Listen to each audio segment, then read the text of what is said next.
Bismillahirrahmanirrahim. Assalamualaikum warahmatullahi wabarakatuh. Salam sejahtera untuk kita semua. Selamat siang anak-anakku dari kelas 10, 11, dan kelas 12. Karena hari ini kalian bertemu kembali dalam kegiatan kepramukaan walau dalam keadaan daring dan luring.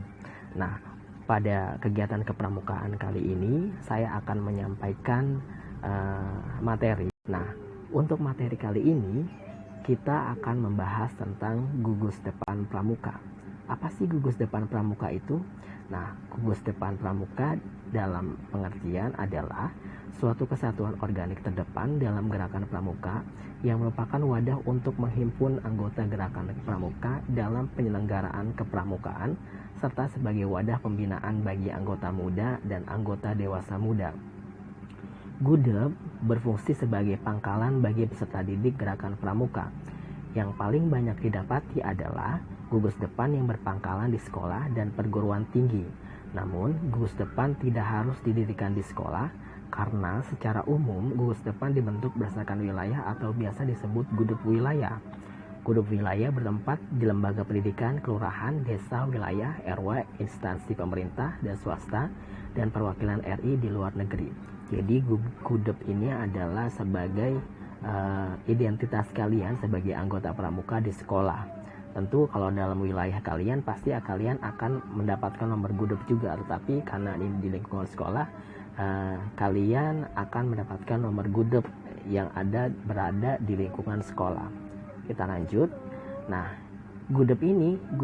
pembentukan gudep dalam negeri dihimpun, dibina, dan dikendalikan oleh kuartir ranting gerakan pramuka. Jadi yang namanya gudep itu pasti dikendalikan oleh kuartir ranting. Nah, gudep yang berpangkalan di perguruan tinggi dihimpun oleh kuartir cabang.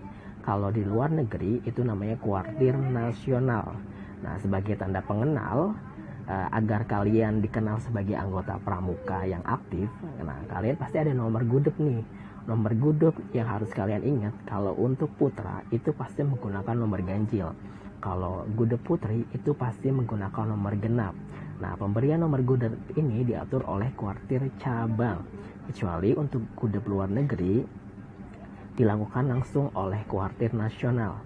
Selain menggunakan nomor gudep sebagai pengenal kalian atau sebagai identitas kalian agar kalian dikenal sebagai anggota pramuka, itu pasti ada yang namanya nama-nama yang menjadi identitas kalian sehingga kalian bisa dikenal sebagai anggota pramuka. Ada yang diberikan nama gudep seperti nama pahlawan, tokoh masyarakat, nama tempat bersejarah, nama benda-benda jagat raya, memiliki keistimewaan seperti galaksi dan sebagainya yang dapat memotivasi kehidupan gudepnya. Jadi pemberian nama gudep yang baik-baik itu amat sangat baik karena nama adalah doa. Seperti kalian diberikan nama kepada dari orang tua kalian, itu pasti nama yang mengandung doa sehingga kalian nantinya menjadi pribadi yang utuh, pribadi yang sehat secara mental dan rohani, pribadi yang meneruskan perbuatan baik dari kedua orang tua kalian. Nah, penting memberikan nama yang baik itu karena nama adalah doa, kemudian setiap ucapan juga doa. Jadi marilah kita berucap yang baik-baik dalam kehidupan di dunia yang sementara ini, gitu loh. Lanjut. Nah, gudep SMA Dharma Karya. Gudep SMA Dharma Karya itu menginduk pada kuartir ranting Kecamatan Pamulang. Ini sesuai dengan surat keputusan nomor 7 tahun 2019 mengukuhkan nama gudep Insinyur Soekarno dan Fatmawati. Nah, untuk nomor gudep putra itu diberikan nama Insinyur Soekarno dengan nomor gudep 04253. Nah, nomornya ganjil karena kalian putra. Kemudian untuk Fatmawati itu 04254.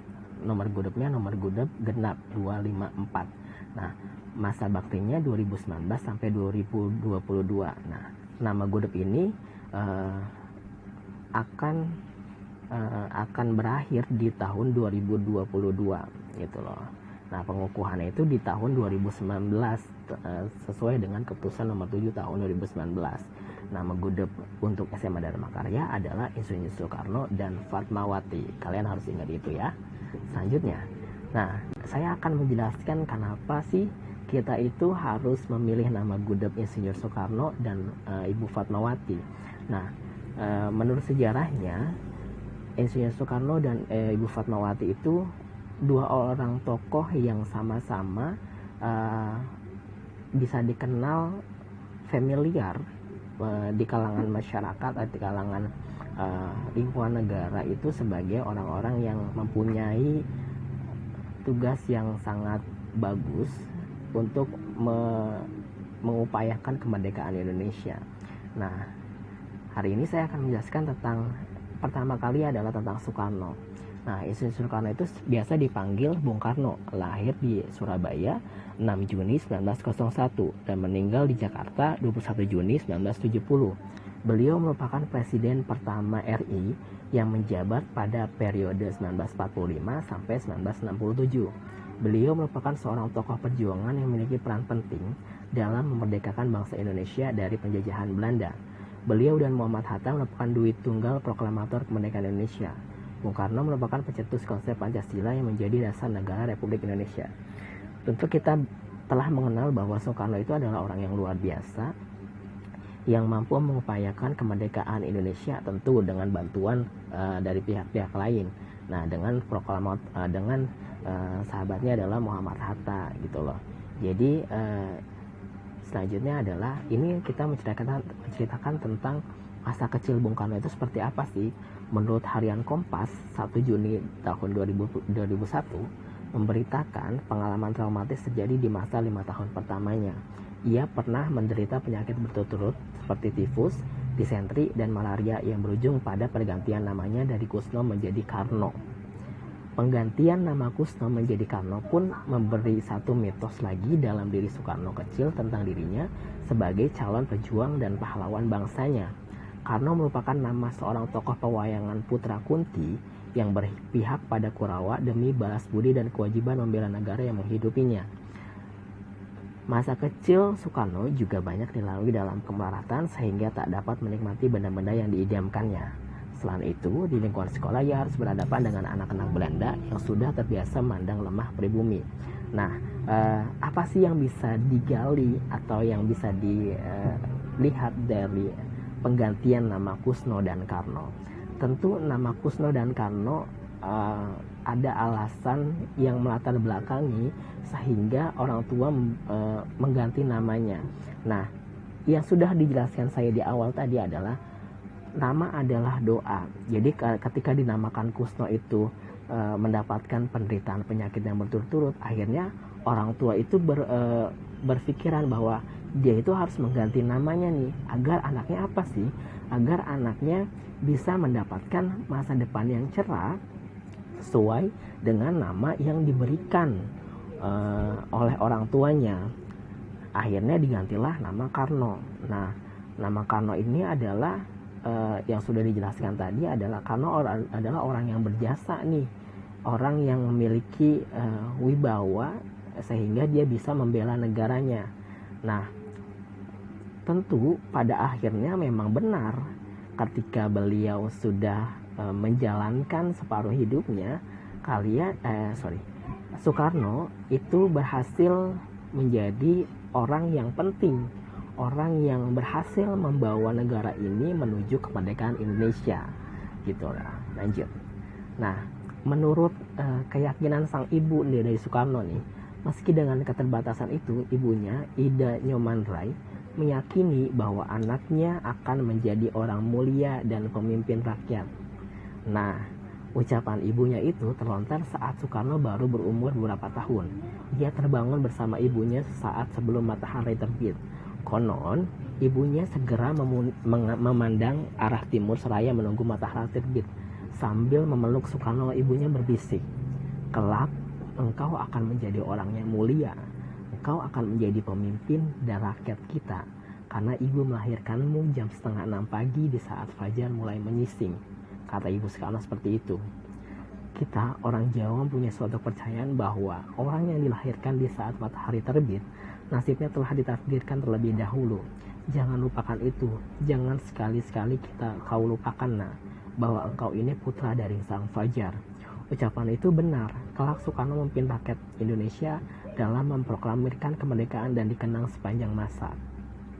Tentu doa ibu adalah yang akan kita kenang sepanjang masa ya. Karena doa ibu adalah doa yang langsung tembus ke langit, langsung akan diijabah oleh Tuhan ketika doa tersebut adalah doa yang baik. Pun ketika ibu sumpah serapah terhadap anak, itu bakalan akan kejadian. Makanya pelajaran penting dari kisah ini adalah yuk kita sebagai anak jangan melawan yang namanya orang tua. Dalam hadis sendiri, siapa sih yang sahabat Rasul pernah bertanya kepada Rasul, siapa sih yang harus kita hormati terlebih dahulu? Rasul jawab, ibumu. Siapa lagi? Ibumu. Siapa lagi? Ibumu. Nah, sampai 3 kali baru Rasul menjawab, setelah ibu siapa lagi? Ayahmu. Nah, ibu amat sangat berperan penting dalam kehidupan kalian, karena ibu adalah tahu yang akan nantinya istilahnya terhadap kehidupan kalian gitu. Jadi jangan pernah yang namanya melawan perintah dari ibu, mama, atau apapun kalian memanggilnya dalam keluarga kalian. Maka ketika kalian mendengarkan perintah ibu, kalian akan yang namanya mendapatkan kehidupan yang lancar, kehidupan yang selamat karena berkat dari doa ibu. Lanjut. Kemudian hari ini saya akan membahas juga tentang Ibu Fatmawati. Ibu Fatmawati itu siapa sih? Nama aslinya itu Fatimah. Lahir di Bengkulu 5 Februari 1923 dan meninggal dunia di Kuala Lumpur, Malaysia 14 Mei 1980. Beliau adalah ibu negara pertama dari tahun 45 sampai 1967 dan merupakan istri ketiga dari Bung Karno. Beliau juga berjasa dalam menjahit bendera merah putih yang dikibarkan pada proklamasi kemerdekaan Indonesia. Pada tanggal 1 Juni 43, beliau menikah dengan Bung Karno dan dikaruniai 5 anak seperti Guntur, Megawati, Rahmawati, Sukmawati, dan Guru. Nah, masa kecilnya Fatmawati seperti apa sih? Dalam kenangan karya Nurin Waki, S. Hendra Winoto, dan kawan-kawan, Fatmawati kecil disekolahkan kedua orang tuanya di sekolah rakyat. Namun, pada 1930, ia dipindahkan ke sekolah berbahasa Belanda. Tak berhenti di situ, saat kelas 3, ayahnya kembali memindahkan Fatmawati ke sekolah Muhammadiyah. Sebagai seorang anak perempuan, Fatmawati itu tumbuh sebagai perempuan muda yang kuat. Ia pun rajin membantu kedua orang tuanya.